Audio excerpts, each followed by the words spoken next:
You kiss his forehead, hoping it's not the last goodbye. The yogurt in your hand trembles.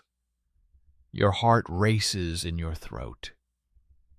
He walks out the door and you listen to his footsteps until they fade into the morning noise. Then silence. But it's no longer empty. It hums like a live wire. Imagine this. Your child puts on a backpack with a dinosaur on it. Inside, it's not just notebooks.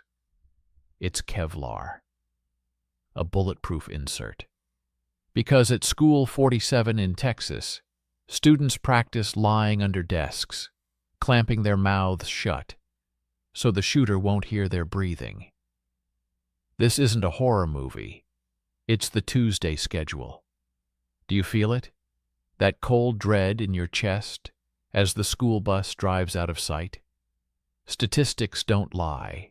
25 years since Columbine, and 380 schools have become war zones. Not in Chicago, not in Detroit, but in those very suburbs where lawns are manicured like a catalog cover and neighbors smile over fences. Here's the paradox. The safer the neighborhood, the scarier the school. Why? Because shooters aren't looking for chaos, they're looking for a stage. Media resonance, tears on national news, parents in suits at microphones. Poor neighborhoods? Violence is background noise there. Here it's an event. Loud, destructive, perfect for a manifesto. Pew Research data confirms fear is higher in affluent suburbs, not due to imagination, but calculation. Are you familiar with this choice? A bulletproof backpack or a new bicycle? Families pay $300 for Kevlar because the state won't pay for safety. And the market thrives. $3.2 billion a year on school protection. Artificial. Intelligence scans students' faces looking for signs of threat. But who decides what those signs are? A depressed teenager? A quiet boy in a black jacket? The danger isn't in the child, it's in the system that has turned fear into a commodity. 1 in 4 American school children has experienced an active shooter drill. Not a drill, not a game. Real panic, trembling, wetting themselves, and then PTSD, post-traumatic stress disorder, when the brain can't forget the horror. Look here. Parental fear isn't weakness. It's a signal. The system is silent, but your body screams. Because when saying goodbye to your child feels like sending them off to war, that's not living. It's survival, disguised as everyday life. Alive. He's 7. He doesn't yet know how to write the word trauma, but he already knows how to hide under a desk, clamp his hand over his mouth, and hold his breath, so that not even the faint shadow of his breathing gives away his location. Today, it's not a real shooter, just a drill. But his heart pounds, as if bullets are already hitting the walls. The teacher whispers, "Quiet.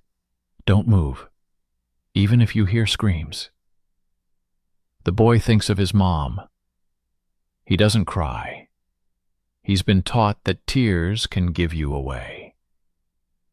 The classroom is dark. The door's locked. In the corner, someone trembles, clutching a pencil like a talisman. This isn't a movie. It's routine. And he doesn't yet understand that they're not teaching him to defend himself. They're teaching him to die more quietly. Before, a fire alarm meant, fire, everyone outside. In 55, children hid under desks from a nuclear attack, a threat that wasn't real. Today, the threat walks into school with a semi-automatic weapon. And the system doesn't try to stop it. It has resigned itself. Instead of restricting access to weapons, treating mental illness, or catching lone individuals before they explode, schools teach children to lie down, be silent, and not breathe. This isn't protection. It's a dress rehearsal for death. And a child's brain doesn't distinguish between a drill and a nightmare. According to the American Psychological Association, the stress from such drills is as severe as from a real bullet. Imagine your child. He's 8. He knows where the dead zone is in the classroom, where a bullet won't reach. He knows how to stuff his mouth with a sweater to keep from sneezing. He knows not to call mom. The phone might beep and give everyone away. 1 in 4 American school children has been through this. Not on TV, not in a game, but in their own classroom, with the door locked, with the lights off. 380 schools have become battlegrounds since 1999. Over 300,000 children have been caught in the crossfire. And the scariest part? It no longer causes shock. It's just another lesson. Like math. Like recess. Like lunch in the cafeteria. Do you feel it? That lump in your throat when you realize school no longer teaches reading. It teaches survival. But what is it really protecting? Not knowledge. Not the future. The illusion of control. And this illusion is a commodity. $3.2 billion a year. Bulletproof backpacks, motion sensors, AI scanning faces for threat indicators. But the real threat isn't the child in the black jacket. It's in the system that sold fear instead of a solution. Are you familiar with this choice? Buy Kevlar or believe that it won't happen to you? But statistics don't ask if you believe it or not. They just knock on the door.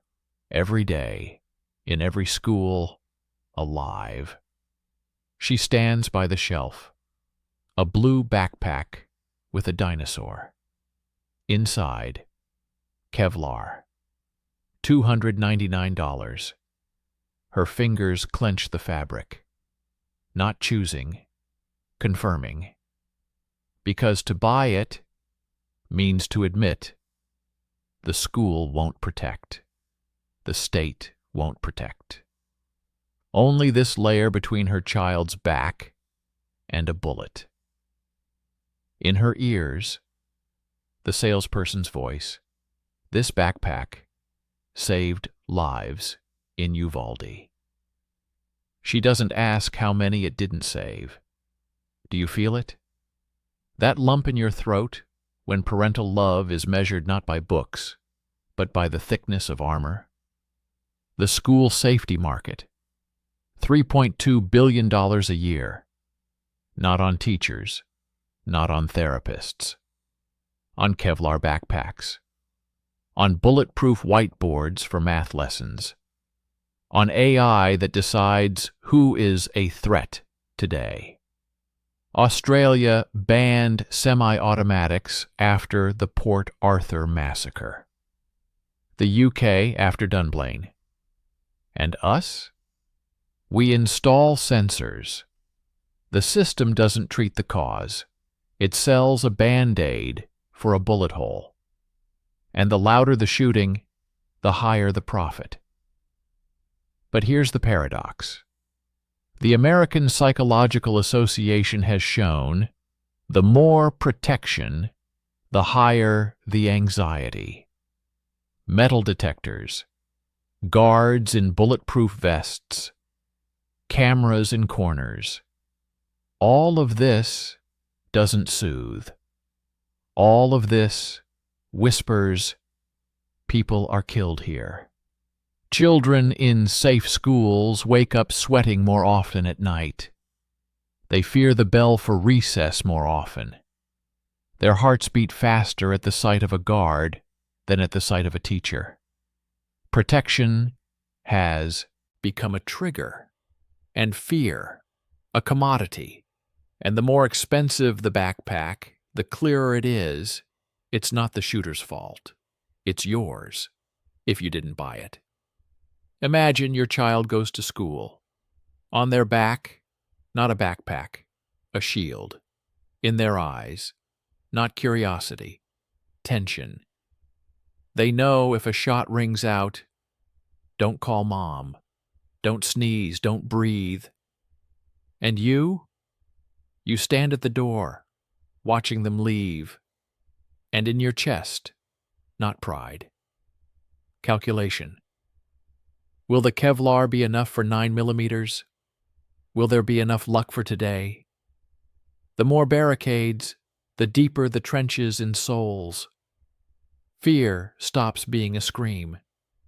It becomes background noise, like the hum of ventilation, like rain outside the window. You stop noticing it, but the body remembers. Palms sweat at the slam of a door. Muscles tense at a loud voice. You hide your child, a reflex, faster than thought. And here it is, the victory of violence. It's no longer horror. It's the norm. Survival. Disguised as care. Alive. Every morning, she walks into the school psychologist's office and asks herself the same question. Will someone today ask how to die more quietly? She's only 35, but her eyes hold the weariness of decades. Yesterday, a 6th grader whispered, "What if the shooter is my brother?" The day before yesterday, a boy couldn't sleep. He dreamed of sirens wailing, the click of a lock, the whisper of, "Don't breathe." She teaches children to breathe when their hearts are pounding. She teaches them to name their fear. But she herself stays silent. Because if she falters, who will hold their hand when the door is locked? On her desk is a list. 52 names. All under 14, all with diagnoses: PTSD, post-traumatic stress disorder, when the brain can't forget the horror, generalized anxiety disorder, panic attacks, all after run, hide, fight drills. Do you feel it? That chill down your spine when you realize fear has become background noise, like the hum of the air conditioner, like rain outside the window. Children no longer flinch at sudden sounds, not because it's safe, but because their brains have shut down the alarm, like a blown fuse. Psychologists call this traumatic habituation. It's not strength, it's wear and tear. The fight-or-flight system goes silent. All that's left is to lie down, be silent, not breathe, and it works, until something breaks inside. Then depression, self-harm, suicidal thoughts. From 2007 to 2022, the rate of adolescent suicide in the U.S. rose by 60%. Coincidence? No. This is the price of normalization. Imagine this is your child. He's 13. He's asked in a survey, "What do you think about school shootings?" He replies, "It just happens." Without anger, without tears, like traffic jams, like rain. For a generation that grew up after Columbine, violence isn't a catastrophe. It's a schedule. And the sooner they accept it, the less chance they'll ever say no. Their resignation isn't weakness. It's learned helplessness. Suffered in classrooms where safety lessons are more important than lessons about human rights. Are you familiar with this cold in your chest? When you hear, "It just happens," and you realize that the system has already won. Because when gunshots are part of the weather, politicians stop listening, laws stop changing, and the market continues to sell Kevlar. Fear has stopped being a cry. It's become background noise. And as long as it doesn't cause outrage, it remains profitable. But there are those who haven't gotten used to it yet, whose hearts still beat to the rhythm of never again. They don't believe this is normal. They know school should teach reading, not dying more quietly. Alive. December 2012. Snow in Washington. Parents stand outside Congress. In their hands, photographs. 20 first graders, 6 adults, all dead, all killed at Sandy Hook. They cry, they plead, they scream, "Never again." Senators hug them. Promise, "We'll do everything." And then, silence. 336 times, laws were rejected, only since 1999, according to Everytown for Gun Safety. National Rifle Association lobbyists work more quietly, but more effectively. And parents return home, to homes where children's beds are empty and toys lie like landmines. And one question remains: why weren't their tears worth a single law? Do you feel it? That ice in your stomach when you realize the system isn't broken. It works. According to a clear scheme, tragedy, anger, hearings, lobbyists, silence. The National Rifle Association and gun companies block even the weakest measures. Background checks. Restrictions on semi-automatic weapons. Bans on 30-round magazines. Why? Because fear is the engine of the market. From 1998 to 2023, the gun industry spent $150 million on lobbying, according to Open Secrets. And politicians, receiving millions, remain silent, so as not to lose support. The result? The U.S. is the only developed country where children learn not to read, but to die more quietly. Imagine, after every shooting, gun sales skyrocket. People are afraid, and they buy. Lobbyists rejoice and donate. Congress is silent and receives. Tragedy doesn't break the system, it feeds it. And you vote, you donate, you take your children to school with Kevlar on their backs, and your conscience hides behind ballots and charity. This isn't weakness. This is a scheme. and it's profitable. Are you familiar with this cold in your chest? When you realize your fear is someone's income, your pain is someone's strategy, your child is a statistic in a lobbyist's report. But there are those who are not silent. Emma Gonzalez, David Hogg, survivors. Their voices are louder than gunshots. They don't ask for armored backpacks. They demand, "Stop this before it starts." They don't believe in the norm. They remember, school is for life, not for survival. And in their words, the last chance to break the cycle.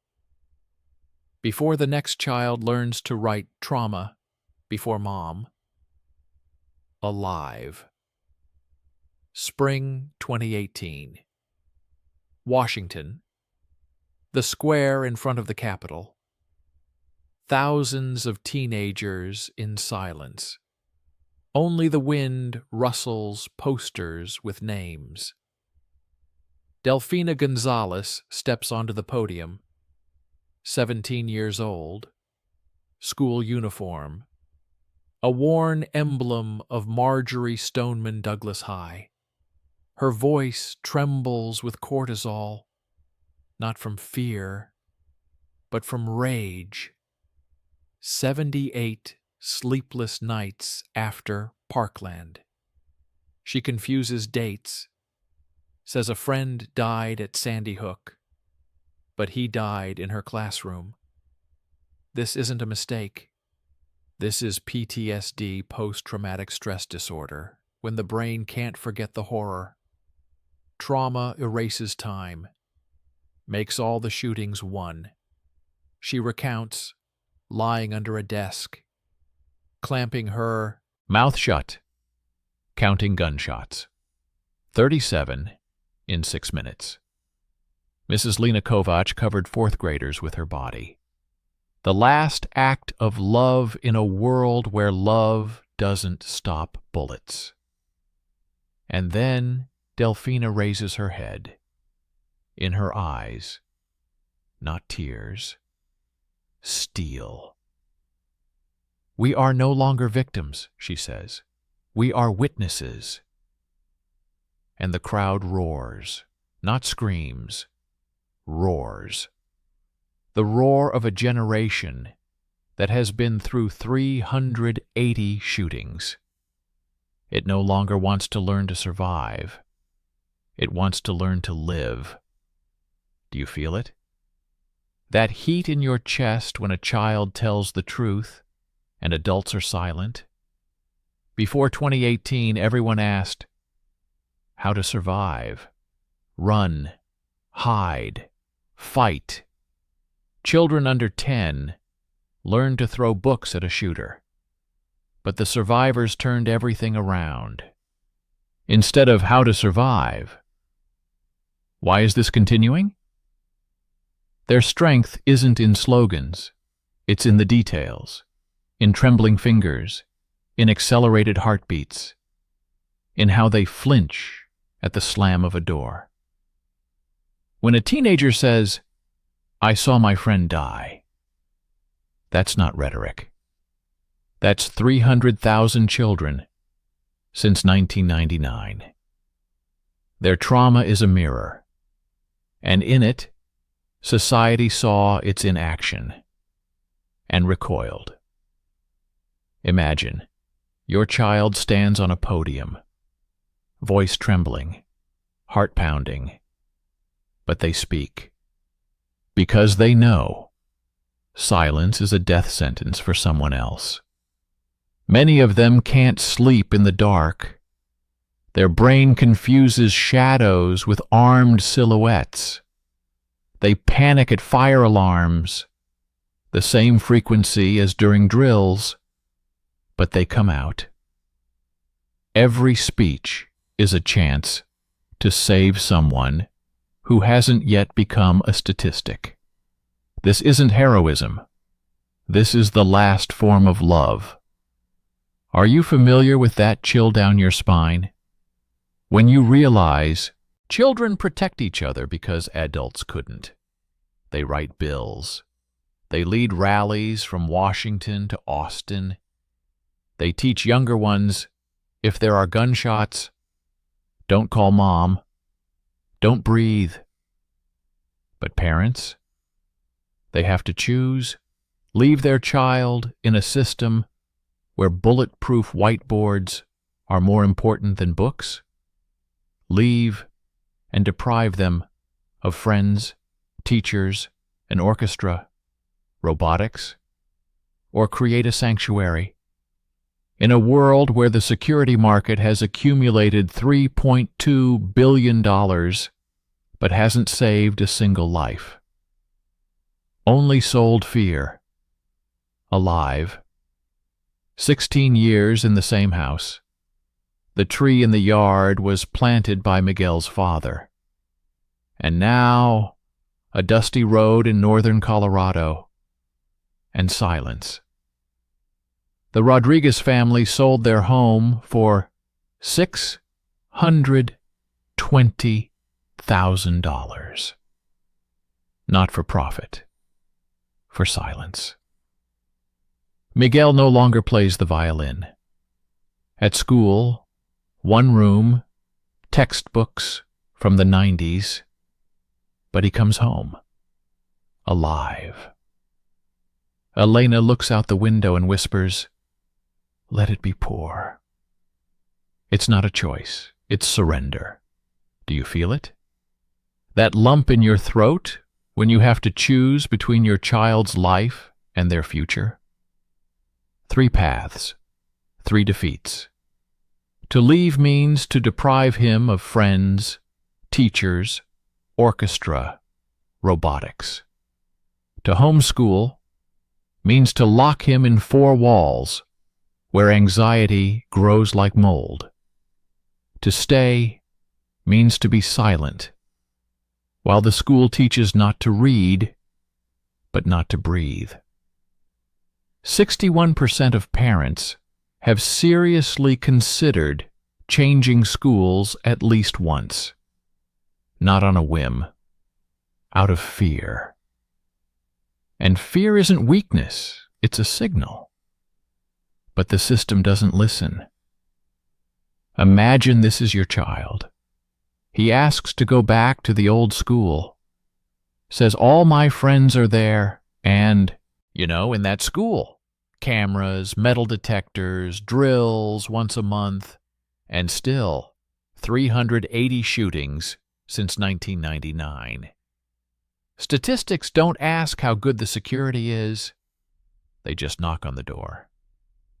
But here's the paradox. Even a sanctuary is an illusion. Shooters don't need school hallways. They find victims in libraries, in shopping malls, in Zoom classes. In 2021, the number of shootings increased by 47%. Not because schools became more dangerous, but because violence became a language. The only one some learned to scream in after the pandemic. Are you familiar with that chill down your spine? When you realize there's no place to hide your child. Not in the village, not behind armor, not in silence.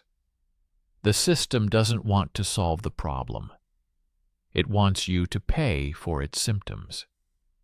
$3.2 billion a year. On backpacks, on sensors, on AI that decides who is a threat. But the real threat isn't in the child.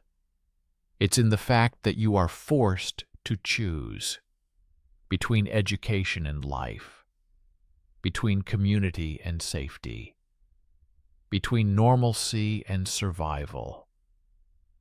And there shouldn't be a choice. Alive. You kiss his forehead, and now in his eyes, there is not only fear, there is determination. He knows. School is not a sanctuary. It's a battlefield with chalkboards instead of trenches. And you? You no longer believe in never again. You know, as long as fear is profitable, it will grow. Here's the diagnosis. Fear is not the problem. It's a symptom of a system where children's safety interferes with profit. $3.2 billion a year. Not on therapists, not on teachers, on Kevlar in backpacks, on sensors that catch a suspicious gaze, on AI that labels a quiet boy as a threat, because the algorithm was trained on fear, not facts. And the real threat? It walks in suits, sits in Congress, receives checks from gun lobbyists. Since 1999, 336 attempts to change laws, all failed. Not by chance, by design. Do you feel it? That heat under your skin when you realize you are not being protected. You are being held in a state of anxiety, in a state of submission. Because if you are afraid, you don't argue. If you tremble, you buy. And the market grows. Imagine your child comes home from school, not with a drawing, not with an A in reading, with a question, "Mom, if a shooter comes tomorrow, will I have time to hide?" And you don't know what to answer, because the system doesn't provide answers. It gives instructions. Lie down. Be silent. Don't breathe. But it doesn't provide a law that restricts access to semi-automatic weapons. It doesn't provide a therapist for every 200 children. It doesn't provide hope, only armor. And yet, safety is not a commodity. It is the result of a choice not made by parents at the backpack aisle, but by adults in the halls of power. And they chose, guns are more important than lives. The freedom to shoot, more important than the right to learn. Are you familiar with that chill down your spine? When you look at a school bus and see not transportation, but the last line of defense before a war zone. 380 times since 1999, over 300,000 children, and all for what? For the illusion that it won't happen again. But it does happen again. Each time louder. But there is a breakthrough. In Parkland, in Sandy Hook, in Uvalde. Survivors don't ask for Kevlar. They demand, stop this before the first shot. They write laws. They stand at the Capitol. They say, we are witnesses. And by doing so, they break the silence. Their voice is society's last immunity. And it works. Where fear paralyzes, anger moves. Now, a question for you. Should school teach children to die more quietly? Or should society ensure that no one comes with a weapon? Should you spend $250 on a backpack? Or should Congress ban 30-round magazines? Silence is also a choice. And every time you are silent, you vote for the status quo, for a system where fear is the norm and life is the exception. Hope is not passive waiting. Hope is when you write to the school board, when you go to a rally, when you teach your son not only to hide, but also to demand enough. Because change doesn't start in Congress. It starts in you, alive.